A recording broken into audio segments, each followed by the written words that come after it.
26 du Bélier et à 14h58 GMT. Donc, je suis un petit peu en retard pour vous parler de la pleine lune qui a eu lieu déjà le 20. Mais les effets de la pleine lune durent quand même 2 ou 3 jours. Donc, on a encore le temps de ressentir les effets et de se sentir assez bouleversé. Lors de la pleine lune, comme on peut le voir, on a le soleil qui est là, le soleil avec ce rond et ce point qui est en face de la lune. Il est toujours à l'opposé. Et là, on le voit, il est en balance et conjoint, donc juste à côté de Mars. Donc cette pleine lune, elle peut nous donner beaucoup d'émotions dans le bélier, peut être vraiment remuée.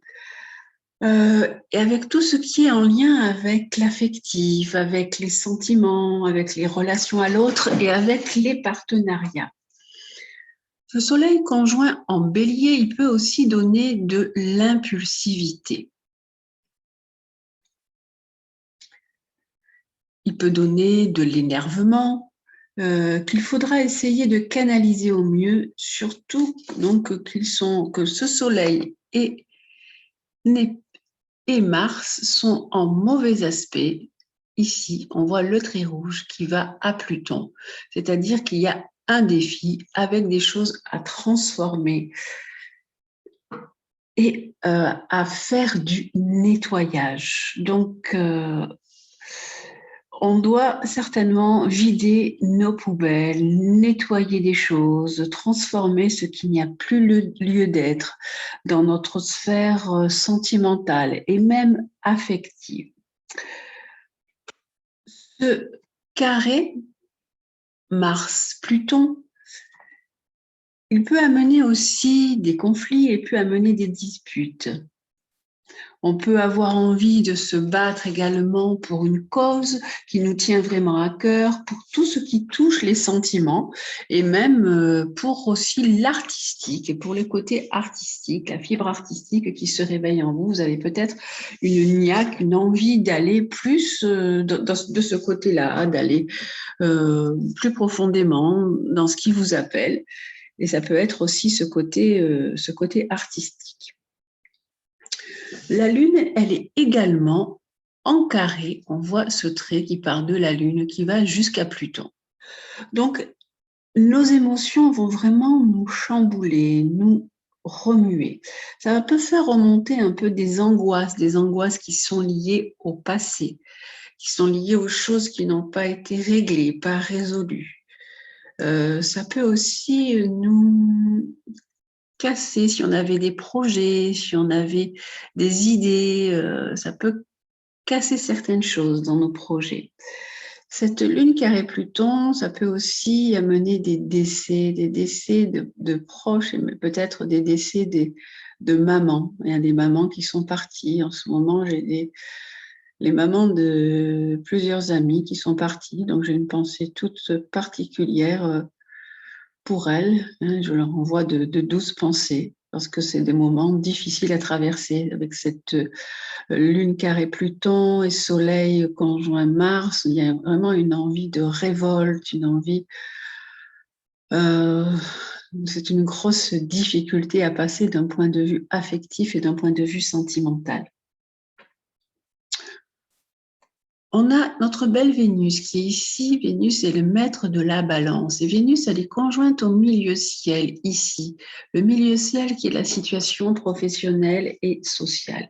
Ce qui indique vraiment une envie de plaisir, une envie de faire ce qui nous plaît ou de se réaliser socialement ou professionnellement dans quelque chose qui nous plaît, dans un travail qui va nous permettre de nous épanouir et qui va aussi nous permettre de nous élever. Donc, si vous êtes dans une reconversion ou dans une restructuration, c'est un moment qui peut vous être favorable. Mais on dit aussi attention parce qu'on a Soleil carré Neptune qui est là. Donc, attention aux illusions. Attention de ne pas aussi vous laisser tromper, d'être un peu trop dans une certaine empathie ou dans des sentiments qui vous importent un peu trop loin et qui vous sortent de la réalité. Le positif de ce Soleil, de ce Vénus carré Neptune, c'est toujours le côté artistique, c'est le côté rêve que vous pouvez ouvrir, vous pouvez développer. On a Mercure, Mercure qui représente notre mental, Mercure qui est là et qui est en bel aspect à Vénus. On a un beau sextile Mercure qui va à Vénus, sextile Vénus-Mercure, qui nous dit que on a envie de communication, mais d'une communication agréable, sociable, de partager de bons moments. Et c'est vraiment favorisé. On a également Mercure qui est en bel aspect à Saturne. Donc Mercure, lui, est en trigone à Saturne. Donc ce qui nous apporte vraiment un beau soutien dans notre sagesse, qui nous donne de la réflexion, qui nous donne des efforts pour comprendre et pour aller vers une compréhension un petit peu plus pointue, un petit peu plus profonde avec les autres, en y mettant peut-être un peu plus de douceur, hein, avec ce Mercure en balance, ça donne une envie d'harmonie, une envie de paix, une envie de conciliation, mais qui n'est pas toujours facile, puisque là, à côté, on a vu qu'on avait Soleil, Mars, carré Pluton, qui est quelque chose d'assez guerrier. Hein. On a aussi envie de révolte par moment. On a également Jupiter, notre beau Jupiter qui est redevenu direct, qui lui est en bel aspect, qui va en trigone au Soleil et en trigone à Mars. Donc, l'aspect toujours Soleil-Jupiter, ça donne de la chance. On peut avoir aussi plus de compassion, on peut être plus ouvert pour les autres parce que Jupiter est en maison 12 et en Verseau. On peut être dans de l'empathie, avoir plus d'altruisme. Et on a aussi donc ce Jupiter qui va en trigone à Mars. On a besoin de s'engager, on a besoin de prendre des initiatives. On peut être dans une compréhension différente, on peut se mettre au service de mouvements humanitaires, être attiré par des mouvements collectifs ou avoir envie de s'engager dans quelque chose de plus collectif. Voilà donc le tour du zodiaque avec cette pleine lune et tous les aspects qu'il y avait. Cet aspect Saturne carré Uranus est toujours le même, hein, c'est toujours cet aspect qu'on a depuis un moment qui nous empêche d'avancer vers le futur, c'est de transformer l'ancien pour aller vers un futur et pour aller vers un futur différent.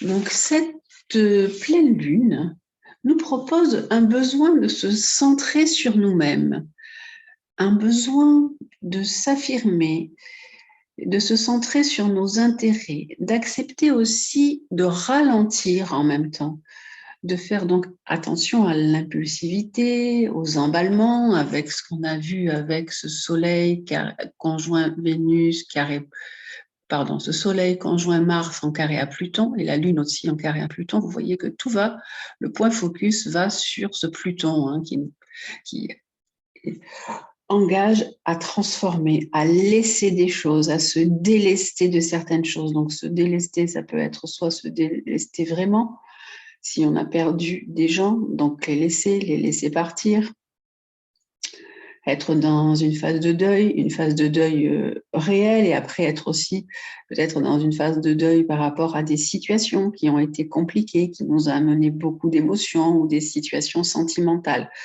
Donc, cette lune, cette pleine lune, elle est vraiment intense. C'est un moment aussi pour réfléchir et laisser faire. Ce sont vraiment des moments pour s'ouvrir à la complémentarité aussi, à la relation, à soi et à l'autre. C'est une pleine lune qui nous propose aussi d'harmoniser le yin, le yang, d'harmoniser le masculin, le féminin, de se laisser aller et de laisser aller le passé dans la paix et le détachement, d'aller vers un équilibre et d'aller vers la justice. C'est donc une phase qui va nous permettre de se rééquilibrer en nous appuyant sur notre capacité d'initiative et de confiance en soi. Voilà donc pour l'explication de cette pleine lune. Je vous souhaite de vivre au mieux cette pleine lune, même si vous traversez des moments douloureux et difficiles.